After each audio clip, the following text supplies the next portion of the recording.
Cool. Well, Pastor Sean, you said that I'm here with my wonderful wife. I am here with my wonderful wife. If you guys were here on Friday and it was a men's event, so ladies, you weren't here, but guys, if you were here, I was talking about a story about my wife and I. My wife is here with us. Can you give it up for my wife? I love her so very much. This coming June, we'll be together for 15 years, and we'll be together total for 20, and pray for her. She puts up with me, okay? It is a real deal. So here's the deal. When my wife and I first got married, how many, you're within your first 2 years of marriage in this place? Yeah, oh, come on, you all are so fun. So cute. It's awesome. And, but that first year of marriage, and everyone's like, oh, it's going to be so good. And it was so good, right? Because you can do things you can do as a married couple, you can't when you're not. And so, it's fun. But there was this side, you get to know this other person, and it's so beautiful, and it's so perfect until it's not, okay? And there was this one, we were living in an apartment in Pittsburgh, and I decided, my wife and I have very similar traits in a lot of different ways, which is really fun. It helps us out a lot. And I cleaned the house. I cleaned the apartment. Look, I cleaned, all right? And so, but when I cleaned my way. I clean my way, and it may be a little bit different than your way. It was certainly different than my wife's way, okay? And I'm not saying that she's bad or that it's negative. It actually is much better than my way. But in that moment, I did not realize that, okay? I was a newly married man. I needed to learn a few things, and I learned a lesson that weekend. And my wife came home. The biggest fight, second biggest fight that my wife and I ever had in our marriage was over this cleaning on one Saturday morning. I realized that I don't clean the way she would desire her house to be cleaned. I didn't realize that there were certain things that needed to be dusted. I didn't realize that you shouldn't put the dishes in the dishwasher with food still on them. There were some things, the bed was made, right? But the sheet was still out. There was a difference in how I viewed clean and how she viewed something being clean. And I'm telling you guys, it was a war in our house in that moment, right? So here's the deal. It was the same thing but different. She was able to see things in that moment that I wasn't able to see and that I wasn't privy to see. I didn't have the understanding to see. And I thank God for my wife's skill sets. I thank God that she cleans our house because our kids would suffer. It would be a thing, right? And it would be a struggle. And I'm so grateful that she has that. But you guys right now are in a series called Combat Zone, right? And depending on how you view different things in your life will determine how you execute those very things. It's the reality that we face when we're talking about different things. And I brought some weapons with me on stage. You're gonna see too, I did not bring all the ones that I brought the other night. I figured I would scare some folks. I promise I'm a pastor. But there's a difference in these weapons, and you're right in the middle of combat zone. And one of the things that I realize about combat zones is it often takes place in somewhere where you're not, right? And if you're in military, if you served our country in the armed forces, number one, thank you. Because you know what I'm talking about. You hop on a plane. You go through this extensive training. You hop on a plane and you go to somewhere that is not your home so that very war doesn't come to your house, doesn't come to your land. But you see things different. Some people may see this weapon, and I'm not trying to get into an arms or a whole political thing here with guns and all that. I'm not. But there's a difference between the optics on this gun right here, which are from the factory, the optics on this gun, which are a little bit different and help you see in the night, and the optics on this gun. Now, they're all guns, but they help you see differently. They help you make sure that you are more accurate in your shot. Because when you walk into a combat zone, you better be sure that you know what you're looking at. And it's got to be real. And it's got to be something significant. But oftentimes, our vision as believers shifts. Our vision changes based on circumstances, don't they? How we view men can often have a different understanding in our view, in our lens, depending on how we were cared for by another man, right? And how we view our Father, how we view God can shift depending on how we were cared for by our earthly father. How we view each other can shift depending on how we were treated by someone that may look like someone else. It's a reality that we face, right? And we find ourselves feeling as if we're in a combat zone in our life. I don't know about you. Has anyone else ever felt that way? If you can raise your hand, make me not feel it. You feel like you're in a combat zone sometimes in your life? Some of you get on Instagram and you feel like you're in a combat zone. You're like, golly, like I can't keep up. Wait, now I'm supposed to do videos with bubbles and words and I'm supposed to point and do these things? Like, wait, what? So we live our life trying to break algorithms instead of actually living the life that God desires us to just live. And we find ourselves in a combat zone. But their house is so much cleaner than my house. Their marriage looks so much better. Did you see where they went to dinner? I can't afford to go there.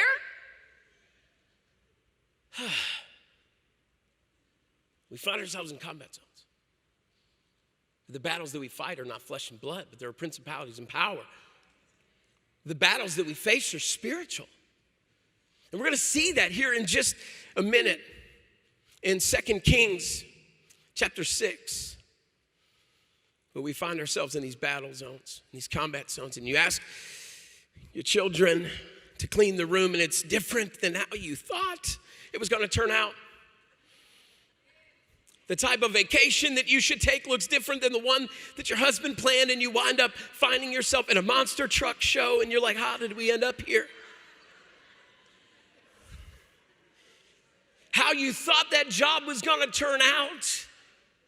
You saw it on Glassdoor, and it was awesome. But how your boss decided that was going to turn out for you looked just a little bit different. That business deal. That multi-million-dollar business deal that you were praying into. You thought it was going to go one way, and it surely didn't turn out to be a multi-million-dollar business deal for you and your company, and it's a headache. And you're like, golly, man, your marriage. I do. We all stand there, right? I do. I do. And then we find ourselves sleeping on the couch. It can be real. How did you get from I do to I don't want you? It's a combat zone. And the enemy's trying to take you out. Today that stops. Today it stops. You're no longer going to live in fear. Your marriage is no longer going to be under attack. Your business and your finances are no longer going to be on. I shared this last time I was here. I'm excited. It's Pentecost Sunday. I'm a spirit-filled believer. I'm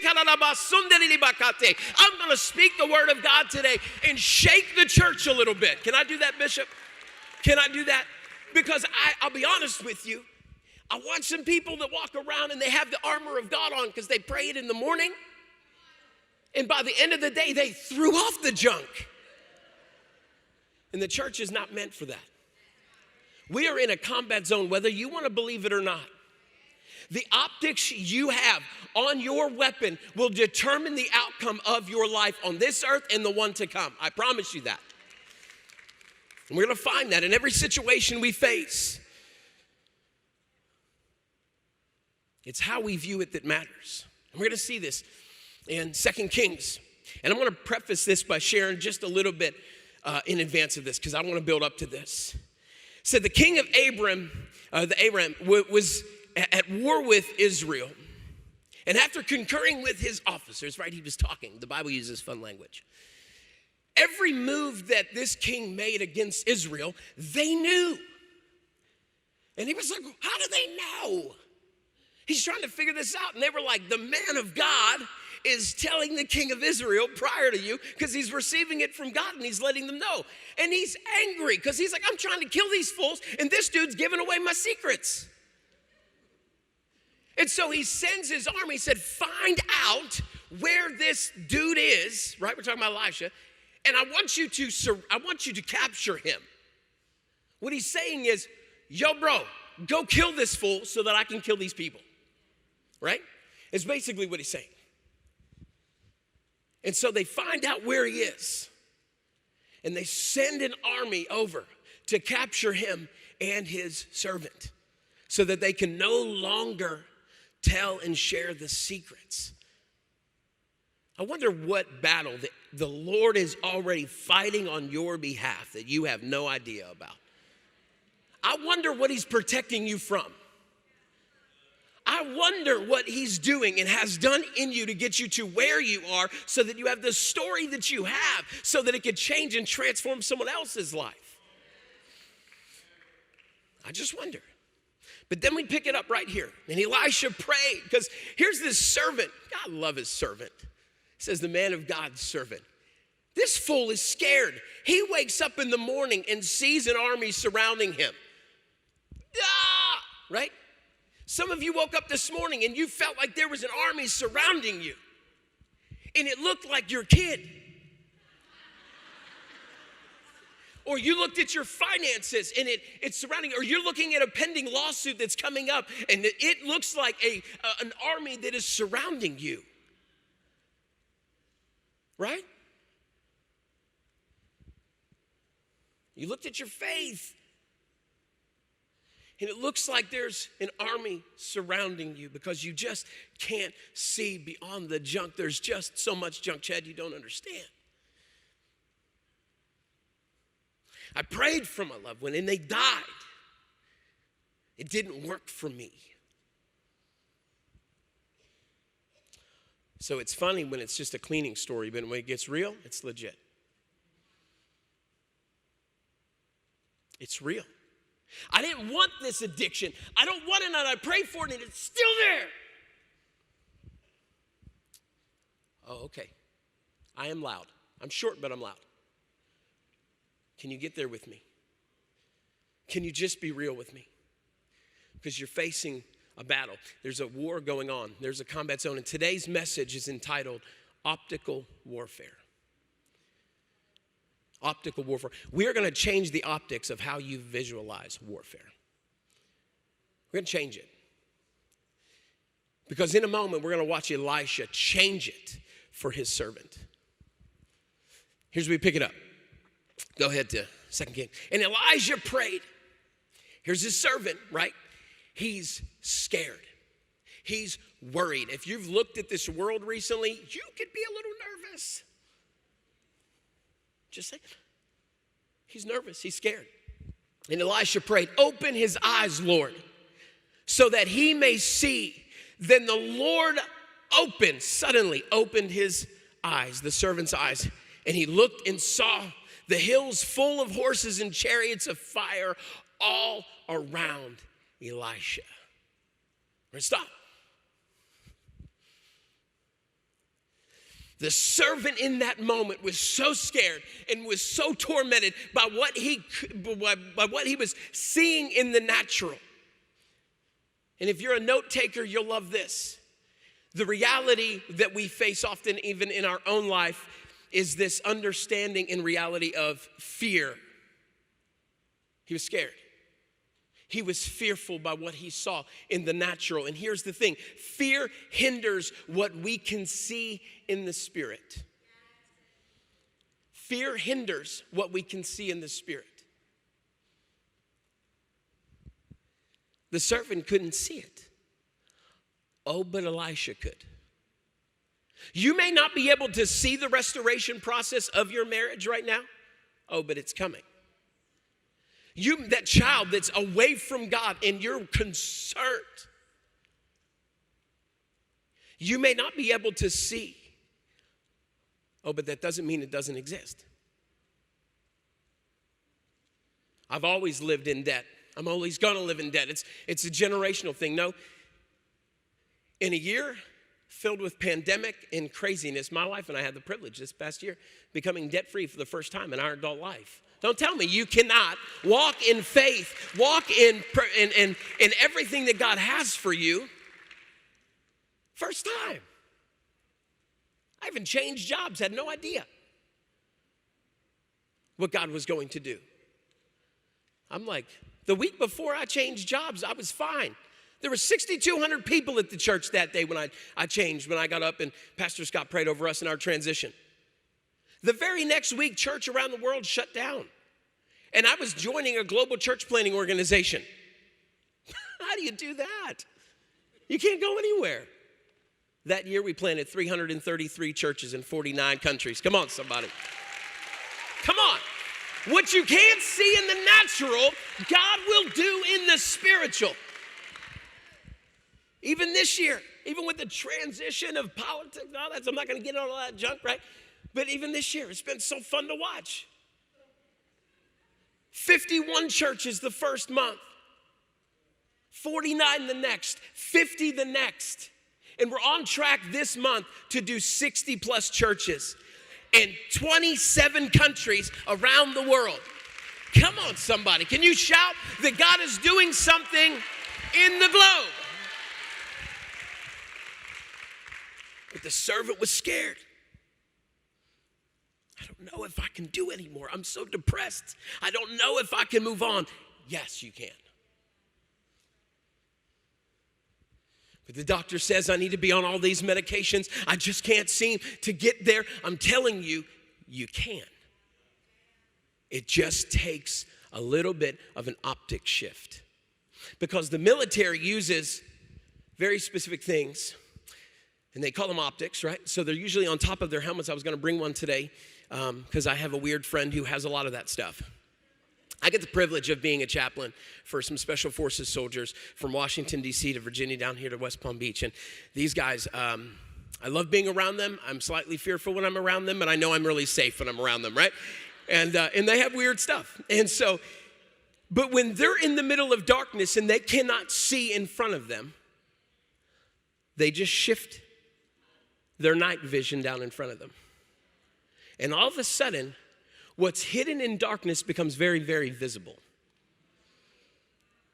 Matter of fact, on their weapons, they go IR, right? So it's a laser that no one else can see with their natural eye, but they can only see when their optics have shifted. I wonder if you just put down your optics, what you would see. I wonder if the church would put down their optics, what we would see. I wonder how we would view our community differently. I wonder how we would view politicians differently. I wonder how we would view our spouse differently, our kids differently. I wonder how we would view our business deals differently if we would put down the optics of Christ and see in the Spirit what God would want to reveal to us. Because in that very same passage, Elisha came in. We'll read that again. Put back up 2 Kings if you would. And Elisha prayed, open his eyes, Lord, so that he may see. How many of you want to see in here? You want to see? You want to see? Yeah, okay, I hope you do. Then the Lord opened the servant's eyes, and he looked, and he saw the hills full of horses and chariots of fire all around Elisha.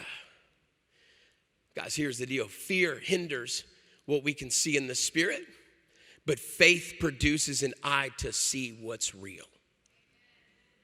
I'll say it again. Faith produces an eye to see what's real. What you see in the natural is not the only thing present. What you see when you leave this place is not the only thing that is real. There is a spiritual environment that is surrounding you at all times. And the very God of miracles is sending his angelic beings on your behalf, fighting battles that you may never see, you may never know, but it will change the dynamic of who you are and how you walk when you can open your eyes and see. Elisha didn't have fear, the servant did. Elisha had faith knowing that his God truly was a God of miracles, that he was the same yesterday, today, and forever. God hasn't forgotten about you. God hasn't forgotten about his church. He loves his church. It is his bride. Imagine showing up to a wedding. The groom's there with his groomsmen. They look dapper. Pastor Reese went to a wedding. He was doing a wedding on a yacht today. That brother's struggling for the Lord today, you know. He standing there looking all dapper. Groom's waiting. The groom's waiting.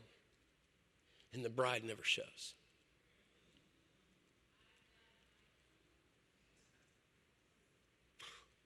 It's Pentecost Sunday, but it's real. Oh, but what would it look like when the bride opens the door? And that bride that is pure and spotless, that is powerful and confident.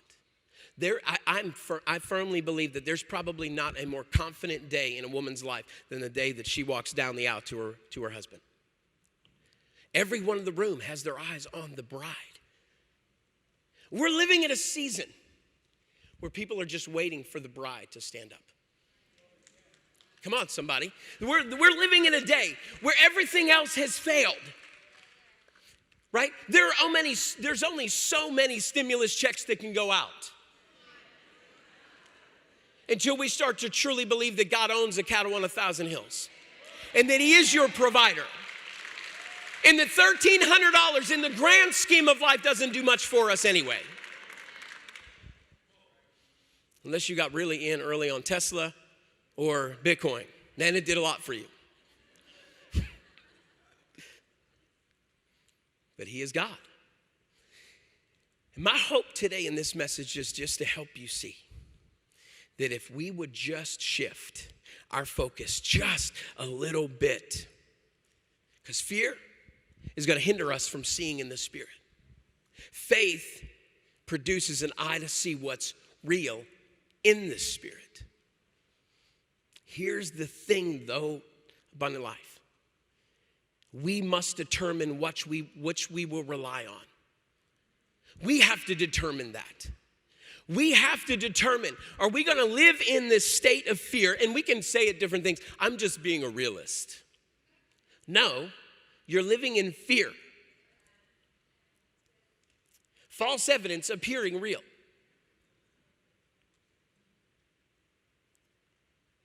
Nothing will come near my dwelling. Nothing comes near my dwelling. Nothing comes near my dwelling.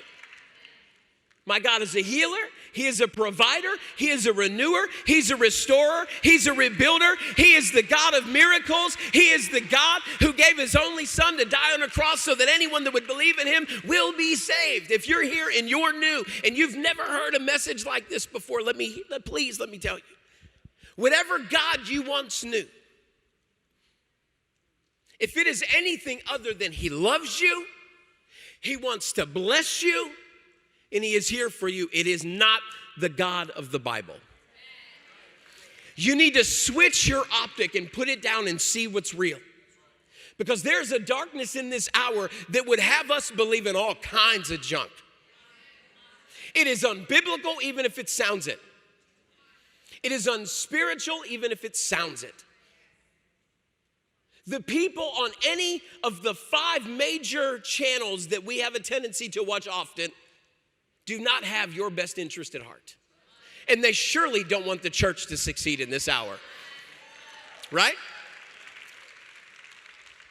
Chad, we don't want to talk about that stuff. No, you're being manipulated. Stop it. If you believe it, you're being manipulated.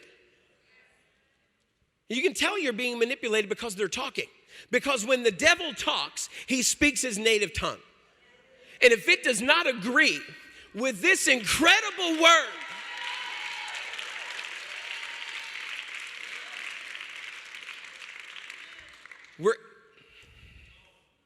there's freedom in Christ. Anything that tells you to shut up and sit down is not freedom and not of God.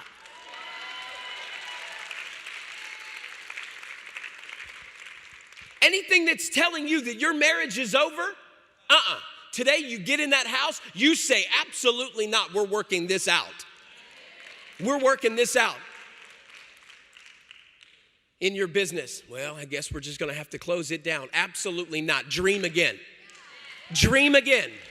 Well, go back to a drawing board, get alone with yourself in the Lord, and let him write something, because the very thing that he at one point put into your heart years ago probably got derailed because someone else spoke into you and made you shift. Don't shift again. Do what God's called you to do and watch what God will do.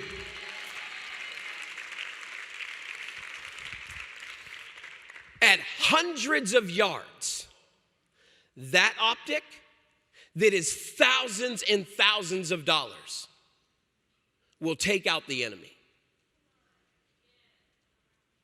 Are you looking through it? Are you looking through it? Are you willing to just change your optic? In Luke 9:3, talk about changing optics. Can we go to Luke 9? Do you have it? If not, I'll read it out of my Bible. Let's get okay here. So, here's Jesus talking to his disciples. And you're like, man, what do? I got to do something. I got to start somewhere. I got to move somewhere. You're right. You absolutely do. Jesus talking to his disciples, and he's saying, look, take nothing for the journey. No staff, no bag, no bread, no bunny, no extra shirt. Why? Because God's going to supply everything you need when you arrive at your location, okay? We're thinking, I got to hold on to everything I got. I got to hold on to what was. I got to hold on to that relationship from high school, and then it ruined my marriage today. No, you don't. Stop doing that. I've got to sit. My kids are always going to be this way. I'm always going to be an alcoholic. I'm always going to stop doing that. The church is always going to be a step behind. No, it's not. No, it's not. Jesus said, just have faith. Just have faith to see that even if you don't go taking something with you, I'm providing everything you need. I showed up to church today. I'm here in a seat. You serve, you're faithful, you're here, but it's not just this. Your entire community of South Florida needs you. Your voice matters. You are empowered by God to do great things on this earth. If I was just going to live up to my history and my background, growing up in a house that was just sold for $4,000 in Pittsburgh, Pennsylvania. And that was a 3-story house, so just to give you an example of what I grew up in. I didn't always have nice jackets that I got off the rack at Men's Wearhouse, so chill out. You know what I mean?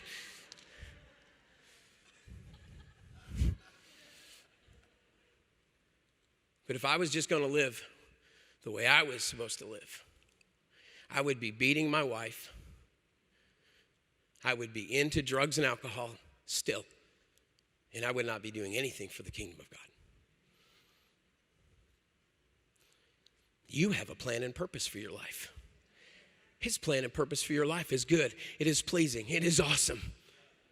He wants to do great things in you, and he's going to challenge you to change your vision. He's going to challenge you to put down your optic and start to see what is real in the spirit. And it's going to give you a boldness and a confidence to take no shirt, to take nothing, and just take a risk for Christ. You're going to give like you've never given before in your life. You're going to love like you've never loved before in your life. You're going to see people like you've never seen them before in your life. You're going to be able to care for people, and you're going to sit on the side of the road with someone and just be there for them. And you're going to share your story and your testimony, even if it doesn't match up with your Myers-Briggs 2.0 personality.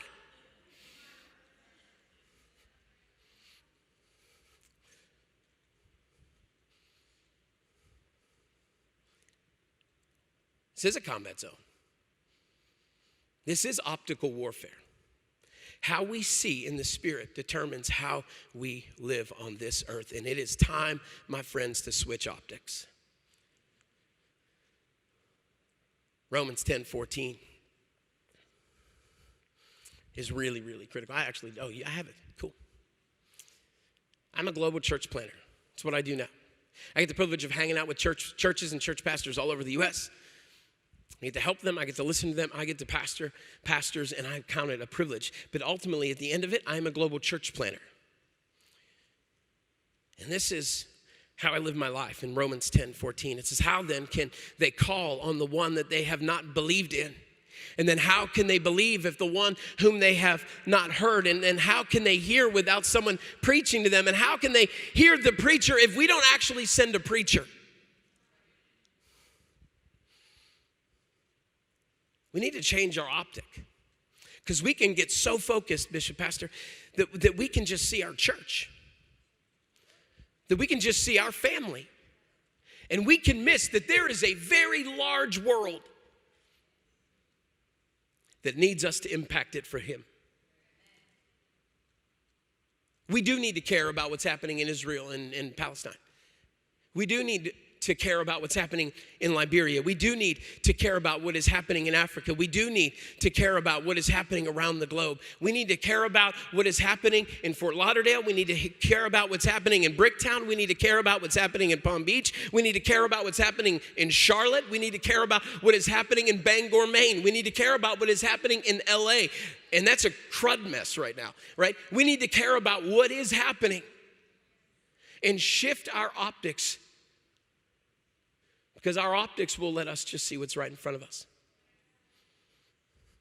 This sight that came from the factory lets me shoot pretty good at 25 yards. I upgraded to the Trijicon. Self-plug. I can shoot a little better at a further distance. Oh, but if I get a red dot on a long gun, I can start to see something real deep and real far. And the darker this world gets, the better you become when you are an elite soldier. You work better in the dark. In this room, I believe that there was a Marine sniper. I got his book the other night. I'm looking forward to reading it. He would tell you the truth. There are groups of men and women that only work in the darkness of night. And they are the most elite because they can see what other people can't. They walk with the power and the spirit of Elisha. Church, it's time to walk in the spirit of Elisha. It is time to walk with a different vision. It's time to walk with a different understanding. And today, whatever attack is on you and has been messing with you, and I'm not saying, some of you might be in here and you're like, dude, I'm doing good. I'm walking in this already. Good. Help someone else do that. Help someone else. Come alongside of someone that may not be there yet, instead of judging them for where they are, right? And then bring them in and say, listen, I'm going to help mentor you. I'm going to help disciple you. That means it's going to feel messy.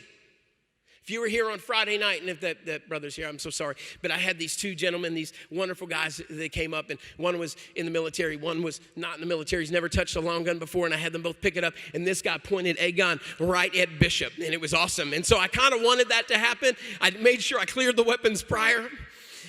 I made sure, but I wanted to show the difference between someone that has put probably tens of thousands of rounds through a weapon and how they handled a weapon versus someone who did not. And by the way, I looked a lot like this guy more.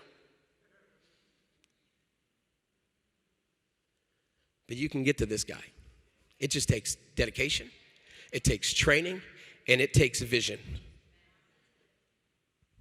If you're in here and you've been struggling with that vision and struggling to see through fear, it ends today. If you've been struggling to see the blessings of God in your life, that ends today.